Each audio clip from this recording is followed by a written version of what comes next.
السلام علیکم ګرانو دوستانو ملګرو مینوالو دا د یو ځل بیا حاضر شوم د نوي شلو لغتونو سره نو راځو سټارټ اخلو اگینست خلاف یا ضد یو چا نو ګرانو ملګرو زما چینل تر اوسه نوی دی او که تاسو غواړئ چې په منظم ډول انګلیسي زده کړئ او همدارنګه وکولی شئ چې سپیکینګ هم زده کړئ نو زما په چینل کې ګډون وکړئ که چیرې ستاسې زما ویډیو لایک او شیر کمنټ پې کوئ نو زه به لا هم هڅه کوم چې ستاسو لپاره ګټور شیان وړاندې کړم نو د تاسو څخه مې هیله ده چې تاسو زما په چینل کې خامخا درسره ګډون وکړئ بیچ ساحل ډیمیج زیان یا ضرر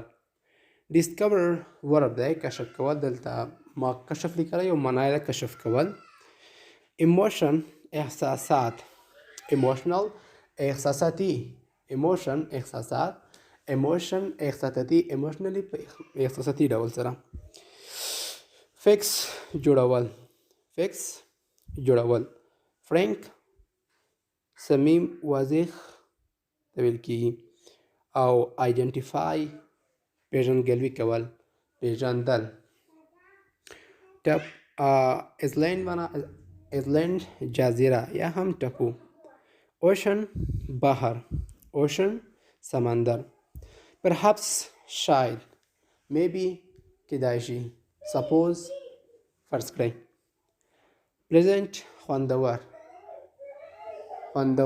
صحیح ده prevent مخنیوی کول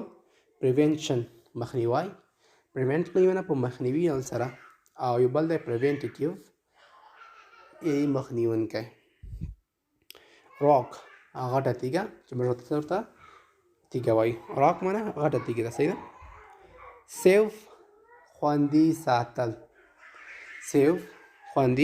ساتل بل د سټیپ قدم ګام پړاو ته ویل کیږي سټیل لا هم تر اوسه ټیسټ خوند